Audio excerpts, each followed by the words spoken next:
Hey everyone, Mayor Brandon Whipple here. I am with you today for another update on what's happening in our city in response to the COVID-19 crisis.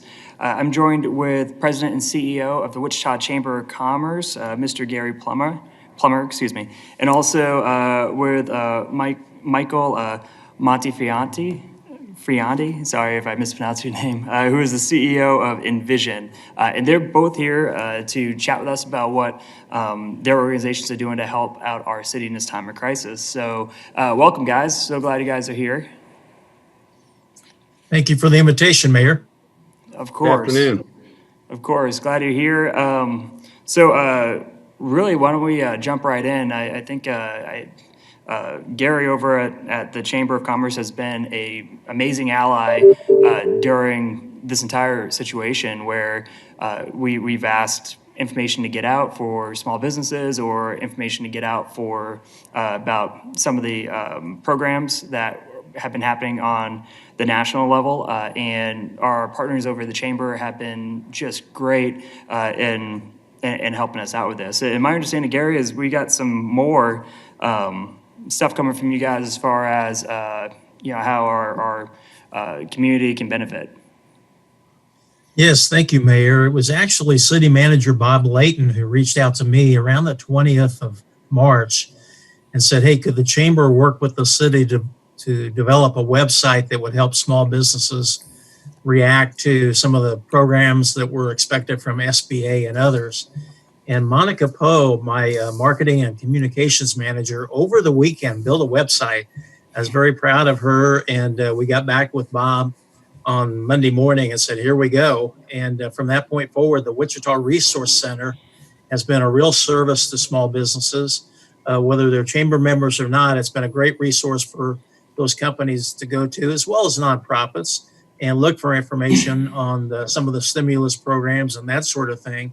We basically took that same website and added a division that you can find at wichitachamber.org /COVID-19-supplier. So if anybody in the public wants to just Google Wichita Resource Center or go to the wichitachamber.org home site, that will get them to a site where we have worked with a number of other business organizations like the Wichita Independent Business Association, the Nonprofit Chamber of Service. We work with the Community Foundation, the city and the county, and also helping us was United Way and Visit Wichita.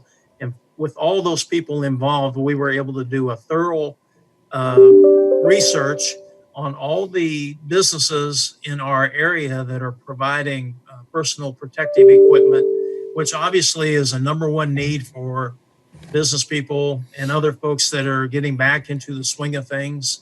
Our chamber, for example, came back to the office on last Monday, a week ago today, and we're almost fully staffed. We have some people still working remotely, but we had to acquire the masks and other PPE that were necessary in order to operate functionally. And we also asked people who enter our building to wear a mask as well. And so if we didn't have a resource to help point people in the right direction, there'd be an awful lot of confusion out there on where to source this. And I know Envision is one great example of a local company who's kind of turned their manufacturing around to get into this business, and they're serving a real need. And I know Michael probably has a comment on how they went through that transition. Yeah, Michael, welcome to the program here. Could you give us an update on what Envision's doing to help us out? Yeah, Mayor. One of the ways we're helping you out is supplying these masks, which I'll be glad to send a couple down to your office in case you need some. I just might. But sure, as you may know, Envision's been in Wichita since 1933, right? And we make a lot of different products. And through our acquisition down in Dallas, we have a sewing operation. And so 90% of our employees are blind, visually impaired. And we thought, why not start making some masks with our sewing folks for hospitals in the region, And so we've been supplying those to various children hospitals in Dallas and Via Christi here.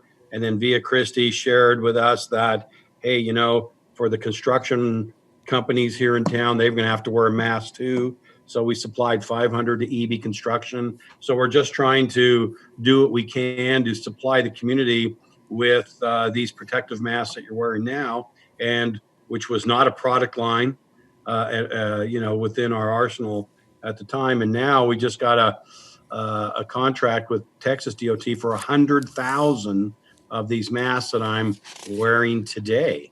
And then what we also have is we have the Kansas State use contract to build Gojo dispensers, for the state and the government, and that's in connection with an arrangement with Purell. And so now that's taking off to where we're shooting out our Purell Gojo dispensers throughout the state and to companies in addition to these cloth masks that we make. That's amazing. That's awesome. Well, we appreciate that.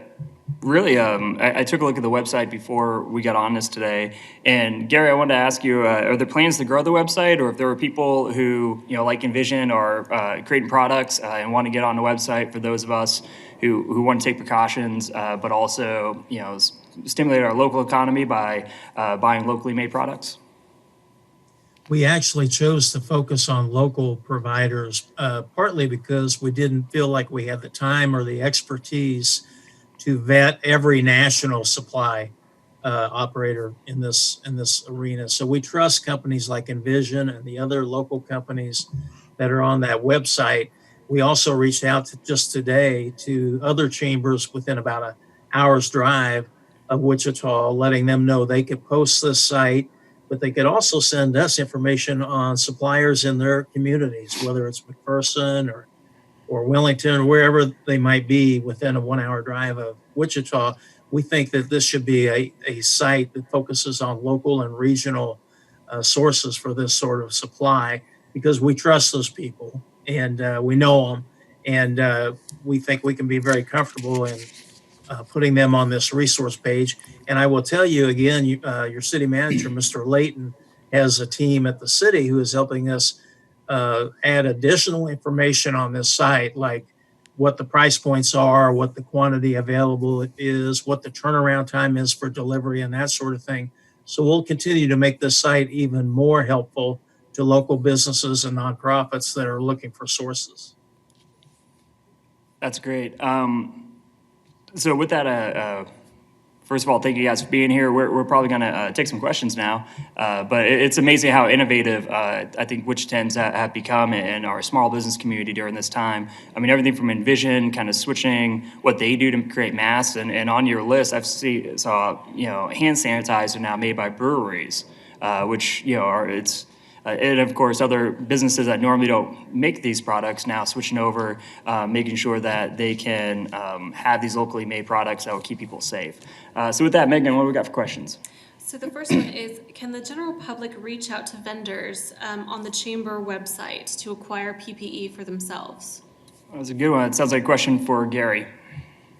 Absolutely, yes is the answer to that. That website again is wichitachamber.org/COVID-19-suppliers. But if you go to Wichita Resource Center, it will give you a path to get to that list of all those suppliers. We've got them broken down by the items that they are providing, so it's easy to go if you have a specific need to find a number of different suppliers in this area for each one of those needs. And they can contact those people directly.